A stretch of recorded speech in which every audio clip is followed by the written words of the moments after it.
Hello everyone, and welcome to Living Well with Brain Cancer webinar series. And this is a two-part webinar on lasting legacies and the ways we can find inner peace and deepen relationships with ourselves or others through the process of remembering our stories.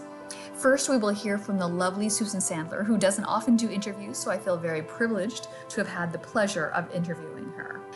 It's my real honor to introduce Susan. Susan is a licensed clinical social worker who has spent 30 years working in the nonprofit sector, primarily in issues of education reform and equity. In 2016, Susan was diagnosed with a grade 4 glioblastoma, a highly aggressive form of brain cancer with a median survival of 18 months. Susan underwent 2 rounds of surgery, as well as radiation therapy, chemotherapy, and immunotherapy. This past September marked Susan's 4-year survival milestone and the subsequent launch of her book, When I First Found Out I Had Brain Cancer, Reflections on Living and Learning with a Serious Illness. Susan writes, I offer up my story with the intention of helping others feel less alone. I am not sharing my story because I think I have some answer or path through how painful this situation is. I know I don't have an answer. But I do hope there is something in my story that some people might find relevant or helpful to their own situations. Here now is a conversation I had with Susan. Thank you so much, Susan, for being with us today and sharing some of your experience, not only in your own journey, but in the experience of writing your book, which I have been reading and really found to be so valuable and insightful. Can you tell us a little bit about your story leading up to your diagnosis? Well, it was pretty simple, I would imagine, for people with brain cancer, which is I had headaches for several weeks, and I was on a family vacation, and I was sort of trying to play it down. I didn't want my dad to be like, go to a doctor now, and, like ruin the vacation. And actually, just when the vacation was over and we were about to go home, I had intense pain, and it was like too much pain to go home. I knew I couldn't fly home. And my doctor said, go to the emergency room. So I went to the emergency room, and they had me take a CT scan, and they said, we found a large mass. So I went home, and they did an MRI, and they found a tumor. The shock came was when they did a biopsy. Okay. And I found out what I had. Susan, could you talk a little bit about the book Aftershock and how it was helpful for you immediately after your diagnosis? So somebody who was an acquaintance knew I was getting a craniotomy, mentioned the book. So, and it has a devastating diagnosis in the title. And I was a little bit like, I'm going to have a devastating diagnosis. And then I got my biopsy, and I found my devastating diagnosis. And I went home and I got the book on Kindle, and I started reading it, and it talked about what were people's responses in the first 48 hours. So that was how the book started. And it said that after the first 48 hours, things started to lift a little bit. So I basically got in bed and I read that chapter over and over all the time for the first 48 hours, just trying to get through the first 48 hours. Yeah. And after that, things lifted a little bit. After being given your diagnosis, what have been some of your biggest challenges and how have you addressed them? Well, my biggest challenge was how serious this illness is and how short the expected lifespan is. So getting used to it and adjusting has been important. And I've written is, the first essays I've written about working with a meditation teacher, working with a therapist, and some of what that work has been how I've adjusted. And then in terms of writing your book, Susan, what really motivated you to start kind of putting your own experience and your own struggles and successes? What motivated you to start putting it down on paper and chronicling your story? Well, I'm very introspective and I'm very interested in emotions. So I wanted to write about my emotional journey. So it came easily to me. Yes, I know that one of the things that you point out in your book is like facing the fear. It's like you went on a journey to really learn how to be with that fear. Yeah, absolutely. Yeah. And I think you described so well, I've heard it been described as kind of the negative ego, but you kind of talk about it, your coach, you're the coach and you're like this voice that you have that doesn't seem like a soothing voice. Oh no, Yeah. not your friend. Right. Right. It didn't seem like that was a helpful voice for dealing with this fear. In fact, it kind of almost amplified it for you.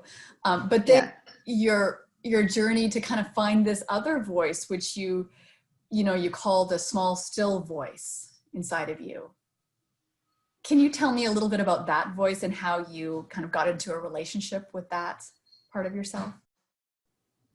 Well, that was when you feel something and it's just so clear, right? Like, it's like, I don't want to have this day. I am furious about the schedule that I have to live this day, right? So it's very clear with you. Yeah.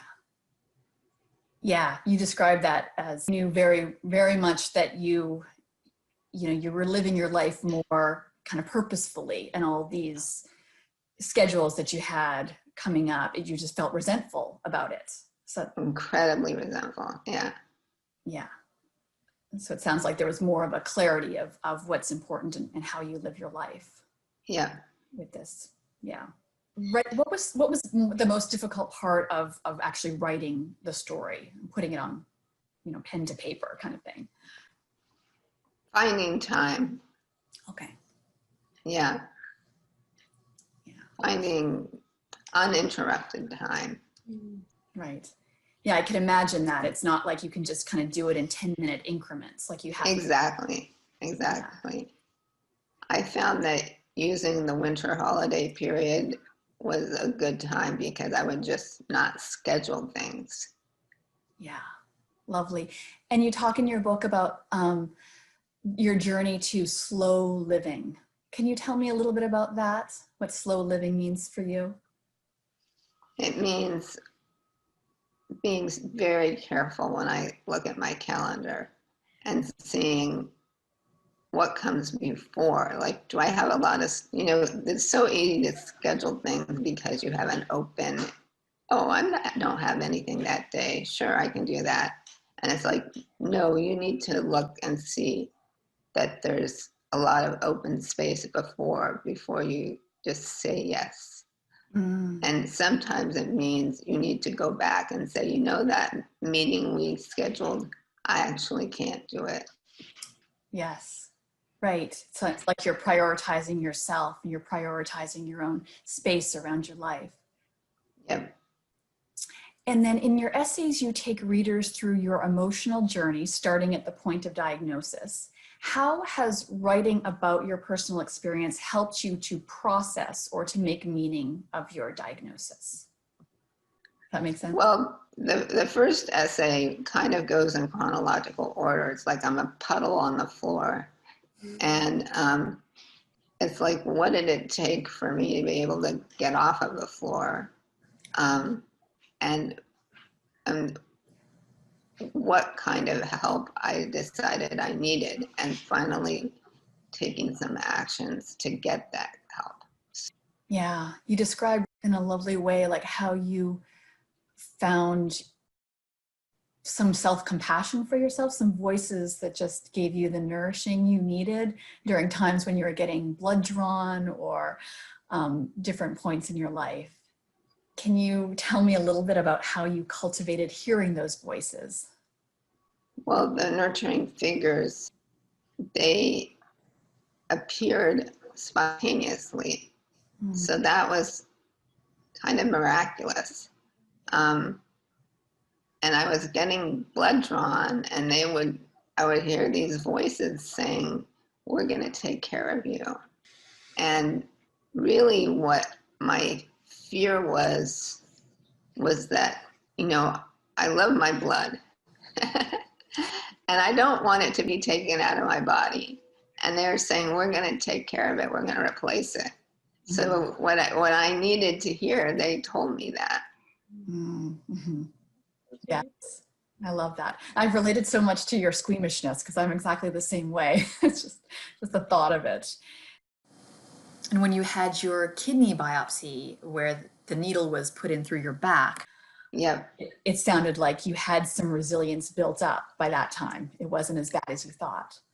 Yep. Yeah, that's wonderful. I love how you just kind of make what you went through and what the tools that you received through therapy, make it accessible for other people reading, because not everyone will have access to, the therapist that you had. It sounds like you had some wonderful, great guidance and support. And I just really appreciate that you shared your tools with your readers. That was the idea. Yeah. What advice would you have for others who are also dealing with a brain cancer diagnosis? I'm not sure specifically what people experience through a brain cancer diagnosis. Yeah. All I can say is that glioblastoma, is a very serious diagnosis, not to say that other diagnoses are not equally serious.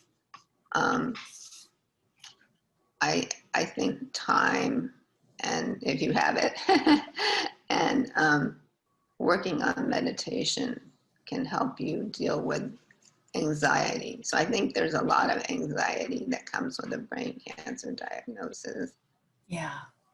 My therapist was particularly helpful in dealing with anxiety, and my meditation teacher was particularly helpful with sort of coming to some form of acceptance and tools.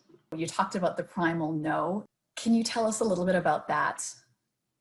The fear of this primal no, and then kind of maybe a little bit more of your acceptance of it.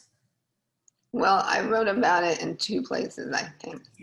Yeah. One was I didn't have a role model, right, emotionally, and I really wanted that. I wanted a role model who, if I feel something, I'm just really open and emotionally, and I feel it, and I can let it go, and it just goes on through me.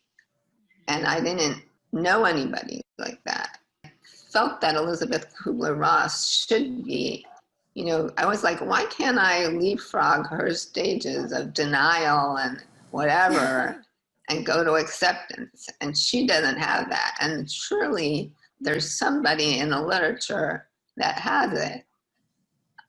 So I felt that I had to start reading about real people and see, could I find somebody? And I found somebody, who just wrote that way and, who had terminal cancer. And she felt something, she expressed it, and then she moved on. She let it move through her. So that was very important to me. Kate Granger. Yep. She wrote these, I don't know, they were just blogs, or if you could say booklets. And if something really was on her mind, she would express it. And then she didn't wasn't like this, hold on to it. It would just flow on through her. She was on. It wasn't bothering her anymore. She let go of it. Oh, yeah. So that was important. about how she handled her emotions. And I really appreciate her for doing that. And then the coach in me, I was worried about feeling the primal no, was what I was calling it. Yeah.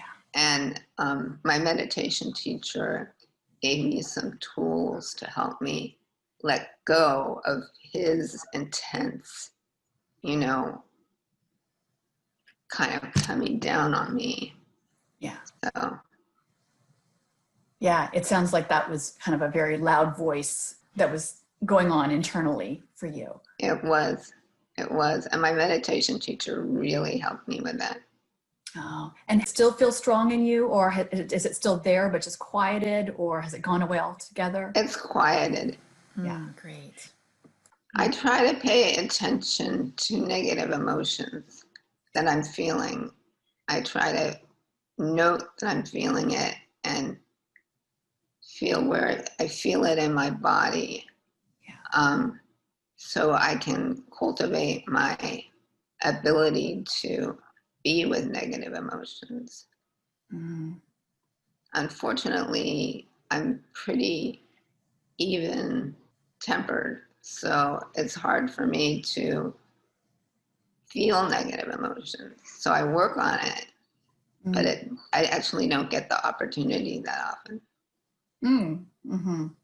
You mean they're just not there, those negative emotions right now? Yeah. Oh, yeah. Right. You know, I feel a passing moment of melancholy, but it went on along and went away. Oh, I or think it's my constitution, you know, my temperament. I see. Yeah. Loving yourself through kind of for who you are. That kind of comes in strongly in your later essays. Can you talk a little bit about that? About the process of coming to this more a place of self-acceptance? Well, just that, you know, that's sort of a fact of life, that we are who we are. And I came to better self-knowledge in that essay. I learned more about my traits. So if I'm frustrated because I am not going to make certain contributions, well, that's a result of my traits, of my tendencies. And that's okay. That's who I am. Yes. Going through the process in the essay, I wrote, Being Loved and Nurtured, helped me realize that I want to have unconditional love for myself. That was a process that, you know, first I loved my cat. Yeah. And then I loved my kitten. And I was like, could my kitten, you know, first my cat loved me, and then my kitten loved me. And I'm like, could I be as lovable as a kitten? Surely not. And so it was an extension of unconditional love for me, the idea that a kitten could love me like that. So it rounded out, it taught me how I wanted to be loved. So it rounded out my idea of loving kindness and self-love. So I'm really working on that now, of being loved like a kitten could be loved. That's beautiful. I love that so much. So in terms of the meditation, is that something you've incorporated kind of on a day-to-day basis into your life? I meditate every day. Oh, you do? Okay. Yeah. I meditate for 20 minutes and I divide it into 4 or 5-minute sections. So the first 5 minutes is compassion practice. And I think about people affected by COVID, all the families who have lost somebody through death, and people who have lost their job and access to food and security. The second 5 minutes, I focus on loving kindness toward myself, the way I described to you. Yeah. The second 5 minutes, I focus on what's called open access, which means any sensory experiences. And the last 5 minutes is breathing meditation. Mm. Wow. I love the structure of that. And thank you so much for sharing that, because Sure. I think it helps others to hear, more specifically how people meditate. There are just so many great nuggets that you share in your book. What do you hope others take away from reading your book? What nuggets do you hope they walk away with? Well, I hope there are specific nuggets in the sense of, hey, that's a really specific thing that I could use. It was interesting when I was editing the book. I was like, oh, that's a good idea. I had forgotten about that. Yeah. Um, So it helped you remember your own tools as you were going through and editing. Yeah. that's right. Yes. Great. And so is there anything else that you would like to talk about in terms of what you'd like to share with viewers of this webinar? I'm hoping to get to hear what questions people have that is, relevant to them. Yeah. And to have a real dialogue. Well, I know we could continue to talk about your book, but I want to give others a chance here in the audience to ask you questions. So I think it'll just be so helpful for those who are also diagnosed with a brain cancer. I don't know if you've seen, I've marked so many pieces of it. It's so helpful for me as well. And the way you just described things was so relatable, I think. So thank you for writing this book. Thank you for sharing your story. Really. It was my pleasure. Well, and here we have Susan with us today live. Thank you so much, Susan, for that time that you spent letting me talk with you and for being here. So now we're going to open it up to questions. If you're up for it, we have a little bit of time for live questions for you. And we have one that came in, which is kind of a comment and a question. She says, wow, I've never heard someone say, unfortunately, I'm even-tempered, which you comment. And could you comment more on being even-tempered and how that's kind of a downside for you? Absolutely.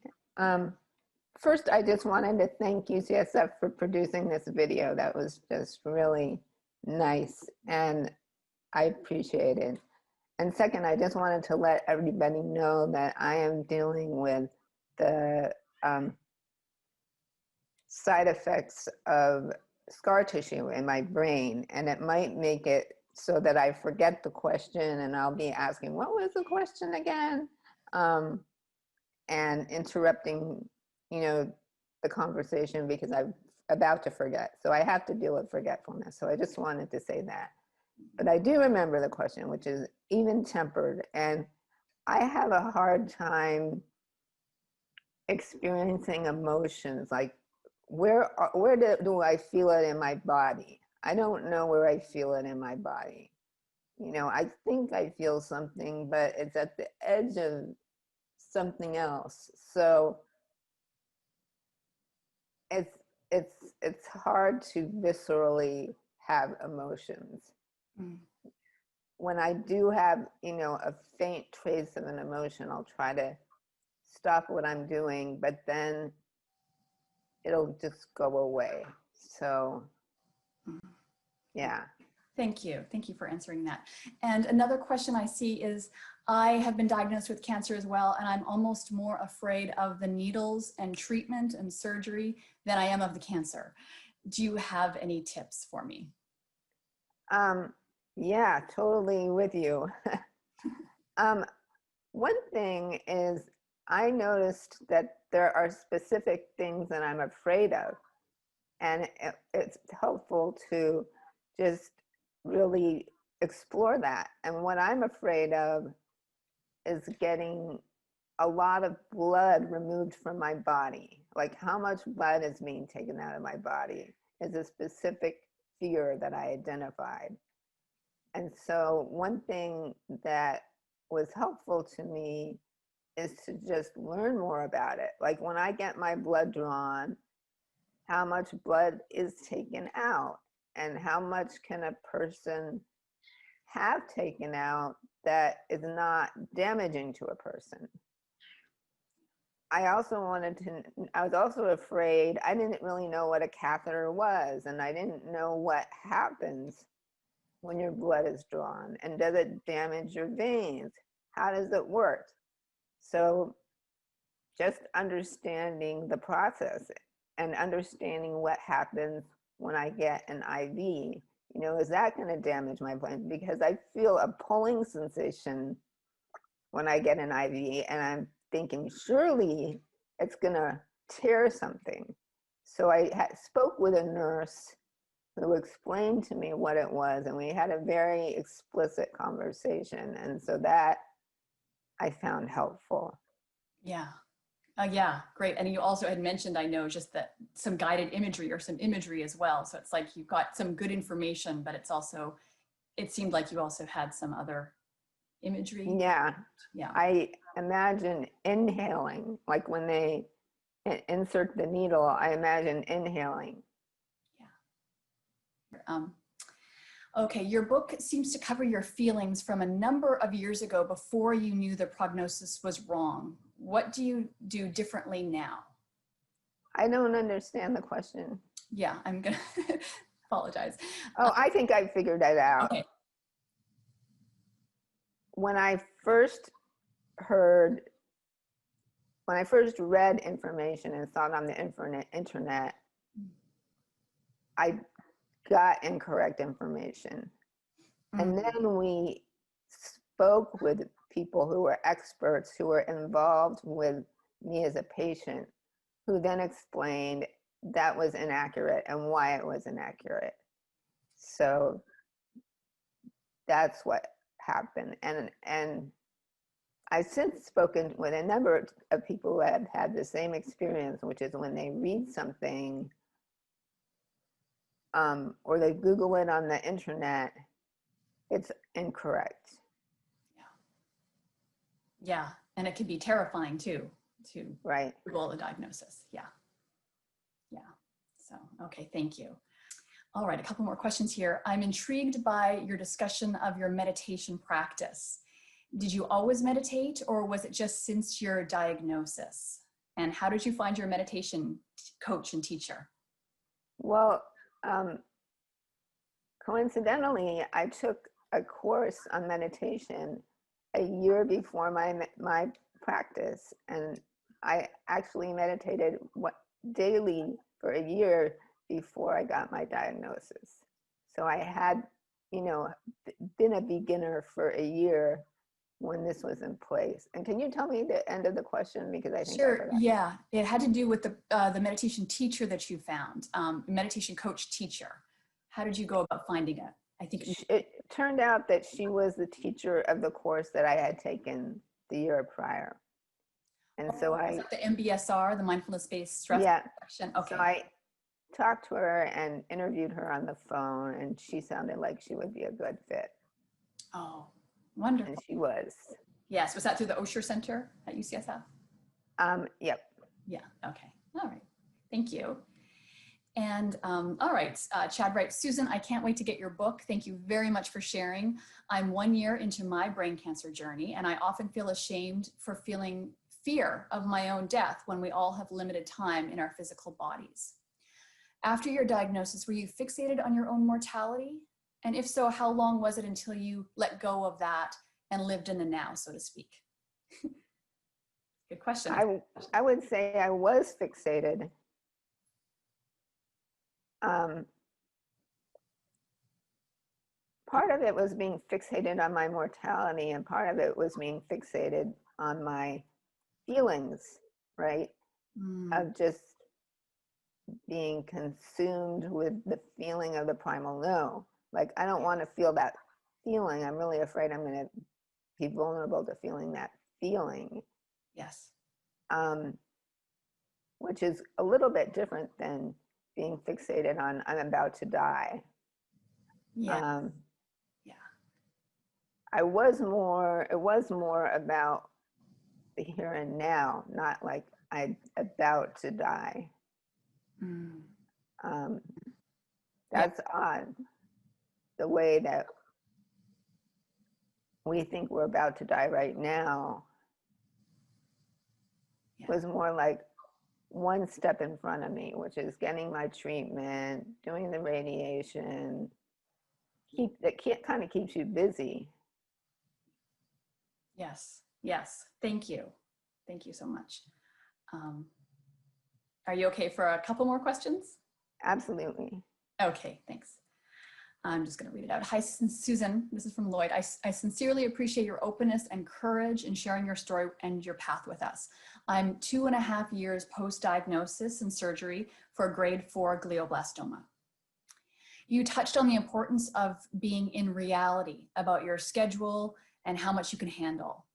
My question is, in the face of expectations and projects others have of you and that you have of you, how do you share boundaries with others without negatively impacting your relationships?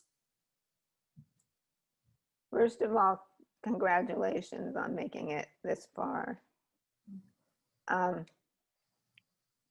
The boundaries, I wrote about this in Still Small Voice. The boundaries kind of came naturally because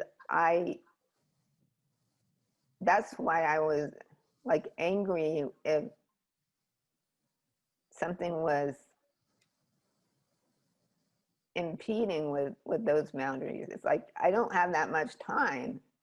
So this is not what I want to be doing.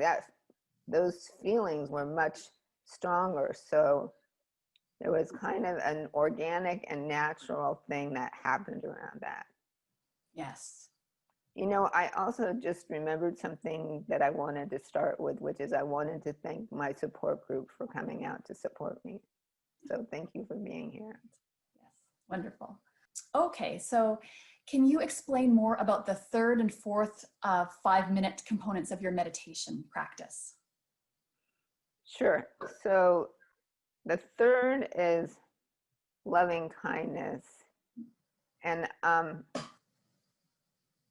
I've actually been having a hard time increasing the feeling of loving kindness. You know, it feels, you know, I think about it and I don't see any new positive emotion. It's like when I wrote about in the essay being loved and nurtured, it was like there was a breakthrough and then it kind of went back to normal. And so then it doesn't feel like anything different. And it's hard to change it from that. You know, there's a story that I really am looking to right now from a meditation teacher named Sharon Salzberg. And she tells a story of being at a meditation retreat and doing the same thing, which is also doing meditation practice and not feeling like she's making any progress. Mm-hmm. And then it's mealtime and she's standing in line and she gets salad and there's a serving container of salad dressing and she spills the whole container. And she said, "You're so stupid." And then she said, "But I love you." And it's an example of repetition.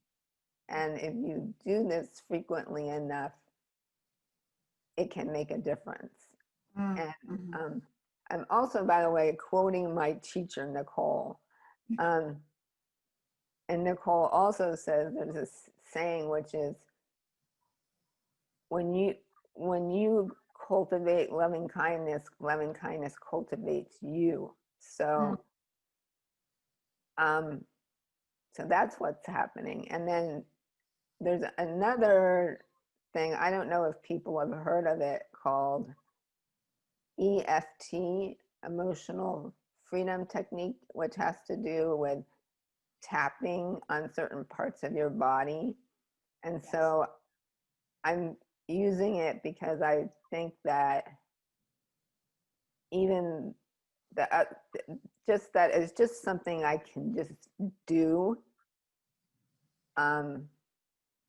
without having to feel in a certain way. Mm-hmm. So basically I'm struggling, and this is what I'm doing, and this is how I'm thinking about it. Yeah, I appreciate you sharing that. You're struggling, but you're being very proactive in finding strategies that help you. So thank you, and thank you for sharing. All right. Oh, there's so many questions. Can you say more about what you mean by the primal no? Yeah. It's just, in the psychology, there's an experience called flooding, which is you're having an emotion and it's just taking you over, and it's it's like you're being consumed with fear. So that's what I refer to as the primal no. And there's not anything, you don't have any distance from it where you can, actually you could have some distance from it. You could step outside it. You could, set a timer and say how long it's taking, or, you could watch it. The primal no feels like just pure fear, and this is all that's going to happen, and it's all there is. So it's funny, I haven't worried about the primal no in a long time. Yeah. I think the coach in me really helped. Yeah, you've got some space from it. Sounds like distance from it. Yeah. Yeah, wonderful. And I think we'll ask one more question. I saw Sylvester as well, and someone else here is saying, my pets help me a lot. I saw your cat on your screen. Oh, yeah, he's sitting very close to me. Yes. Oh, there's Sylvester. They offer us such unconditional love. So I think it's just a comment. I guess I could incorporate them into my meditation practice.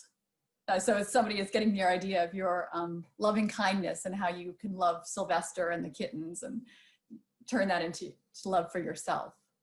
That's a good idea. Yeah. Great. All right. Well, I think that is it for the questions. And I really want to thank you so much again, Susan, for being here and just sharing. And I think we have your website that Mary put into the chat box for people who want to have more of a dialogue with you. And for those of you who didn't get your questions answered, I am going to send them to Susan so that she gets a chance. Susan, you get a chance to answer them, and we can follow up in an email. But we would hope to have you back if you would like to come back and continue more of a dialogue with us at another webinar. So, thank you. I really enjoyed the conversation. Me too. Thank you so much.